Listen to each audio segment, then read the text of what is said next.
There was a lot of these guys that were talking about, yes, I have a 9-to-5, and some of these guys are trying to get out of that 9-to-5. One question that I really liked in here is, dude, what if I love my 9-to-5 and my side hustle? Like, how do I split my attention and my focus with the time that I'm putting in on that? Listen, on a very serious note, because we've been going one route, if you're happy, you've already won. You should go home. Like, if you're happy with how much you make, with your wife, with your kids, with your leisure, with your split, like, that's not for me to tell you. That's for you to tell yourself. I really mean it. If you're happy, then, you know, then that's it, man. That's the best. This is not about a money thing. This is not about, that's just not. Like, I have so many friends that were early Facebook and Twitter. I mean, do you know how many friends that I have that have 50, 80 million dollars in the bank and are miserable? Like, fucked up dudes. Because that's not money, you know? And I always hate when friends are like, oh, it's easy for you to say, you know, you have money. I'm like, dude, you knew me when I didn't have money. I was the happiest dude you knew. That's why you were friends with me. Because you're always miserable, Tyler, you fucking fuckface. Like, you know what I mean? Like, so I don't know, I mean, right? Like, the far majority of my friends growing up were miserable, and I was such positive energy that was what was attractive, right? Like, so people are just so tone deaf. My friends, you know, when Facebook came out and I started getting my shit, you know, like, all these emails still, opening line, holy shit, Gary, I just saw you on Conan O'Brien or the Today Show or to cover this magazine.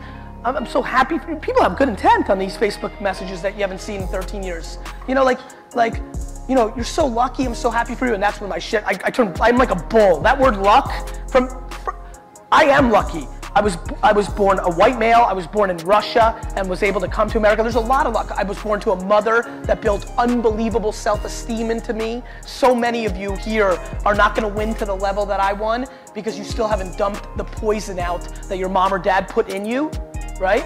So I'm so lucky, but I'm definitely not lucky professionally. Like every one of those people, my favorite was like, the guy who sends me an email, was a really popular guy in high school, a good friend of mine.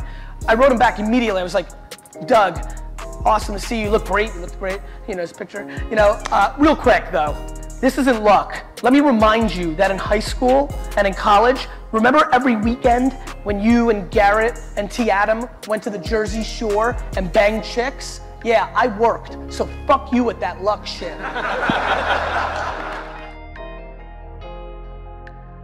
I know tens of thousands of people, and I know thousands of people extremely well, and I know hundreds of people deeply well. There is no correlation between how much money someone makes and their level of happiness. I have friends who make $47,000 a year and are the happiest people I know. Their work-life balance is on point, they're part of 2 soccer teams, they play video games, they watch every show they want, they take 2 vacations that they scrap together, and they're freaking happy as hell. And I know tons of people who I grew up with in the Silicon Valley boom who have hundreds of millions of dollars in their bank account and are as miserable and as lonely and as broken as you'll ever see. So I implore all of you to please reverse engineer and figure out who you are and figure out what level of monetizing and stuff you need and what level of creativity you need. I promise you one thing that will catch you very off guard. I should be way more rich. I leave money on the table every day. I've left ungodly amounts of money on the table. I spend tons of times sending DMs and engaging with people, meeting people randomly and not cashing in. I actually believe the statement I'm about to make. I think that I love the journey and the game of entrepreneurship so much that I have subconsciously sabotaged my financial upside to make sure I can play this a little longer because I fear if the numbers keep getting too big, eventually it will take the fun out of it. When you are lucky enough, like I am, to actually do something that you love so much, do something that puts pressure against the one thing you care about besides it, which is the time I spend with my family. My family is my whole life. And being this and doing this is the only thing that cuts into that. I couldn't breathe if I wasn't an entrepreneur. I didn't breathe when I wasn't an entrepreneur. That's the reason I got D's and F's in school, because I just couldn't be me. And I'm not capable of that.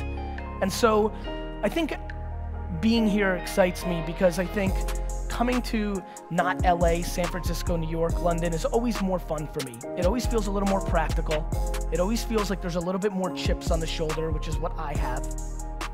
But I want to remind everybody, just because you didn't grow up with a trust fund, just because you don't live in Silicon Valley, the market doesn't care.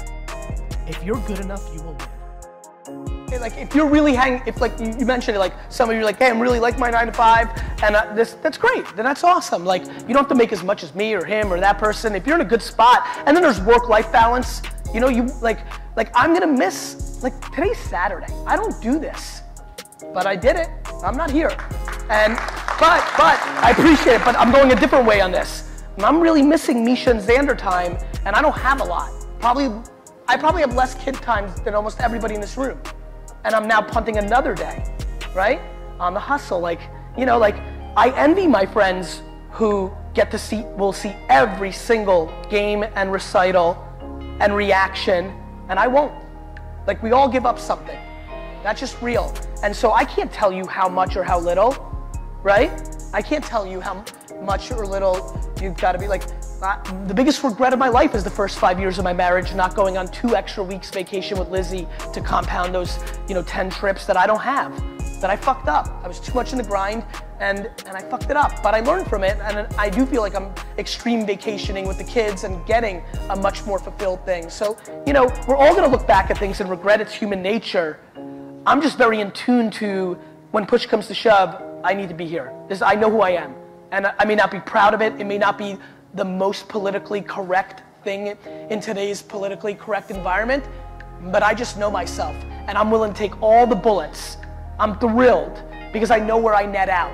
I know a lot of you that like me in this room didn't like me the first time you came across me. Raise your hand if that's real. Fuck, that hurt.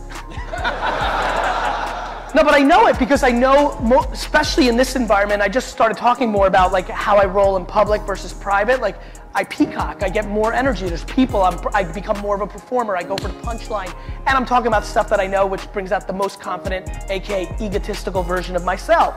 But I know that a lot of those people that raised their hand have then eventually, I broke through because they're like, oh, wait a minute. And then the smartest of them realized, the other shoe hasn't dropped. Like, I can't find out what he's trying to extract from me. And the punchline is, yeah, I get competitive every 2 or 3 years and want to sell my $18 book. But other than that, I don't need anything from you. I'm not trying to get anything from you. I'm trying to build my legacy through you. I want you to tell your grandkids that this was your life, and then you went to Dallas, Texas, and some dude said something, and it changed the way you did it, and it made it better for you. And you want that for that grandson. That's what I want. Because I'm already whole. Because I don't need anybody. This is that immigrant shit. This is being poor. I don't need you. I don't want a handout. I'm visceral to a handout.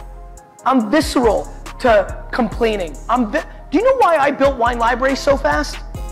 Because I didn't want to owe my parents anything. Just let's really chop my head open and open my brain. I worked so hard and punted my youth because I never wanted my parents to feel like they gave me more than I gave them. That's crazy. Like on a very serious, that's how deeply, that's how I am. Like that was what drove me. I never wanted, and then it got a little weird because it went so big and I was probably razzing them a little bit. And then they punched me in the mouth, which was a good job by them because I was starting to get, I was so obsessed with making it even that when it became clear that it wasn't, I was even vocal about that, which is inappropriate, and that was good that they kind of, my mom, she's a fucking gangster. But that's how passionate I was. It was probably one of the least noble things I did was I helped you build your dream house. I got into a dark place because I was so driven by never having anybody able to say they did more for me than I did for them. I live on 5149. I am obsessed with giving you more than you give me. And if somebody ever gives me anything, I then default into a transformer and then start trying to give them more. I hate when people think they're giving me something. Don't give me shit, I want nothing from you. I think it's easiest to hustle when you figure yourself out. And some of you should go to therapy. No, I mean it. I think it's good. This is a new thing. I didn't need it, but I had my own outlets, but I've been telling it. I'm watching, some of you do you know some of you could literally go to fucking find somebody on Google. You don't have to like one therapy session, say the one thing that's in your stomach right now that you need to get the fuck out and literally change your life. It's cool. This is interesting shit, you know? Like, it's just interesting. And like, that's why you're not, like, your business is not working right now because something that happened in 3rd grade between you and your dad. Like, it's cool. The brain's, guys, we don't, like, this is now back to science. We don't understand 99% of the brain. There's a lot of shit going on still that we haven't figured out. We figured out the heart, we're figuring out, you know, the immune system. Like, we're doing amazing stuff, but we don't understand the brain. And like, the mental health thing that I think is coming with meditation, now that we're done with SoulCycle and Starbucks, we're gonna need something else. I think it's pretty big. I think it's really big, actually. And I know that I win on my emotion. I think I'm all-time emotional intelligence.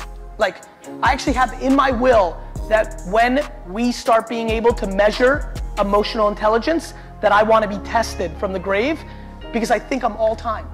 I really understand it, like, intuitively. And I think for a lot of you, that's the unlock. It's not the tactic. It's not read this book. It's fucking something that's gray. The shit isn't black and white.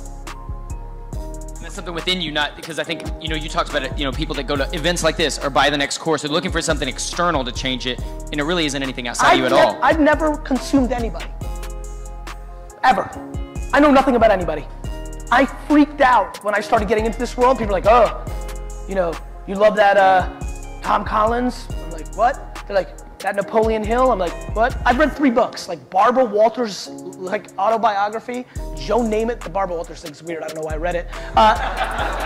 Like Joe Namath, the book, Namath. Like, I don't look for anybody external to do anything.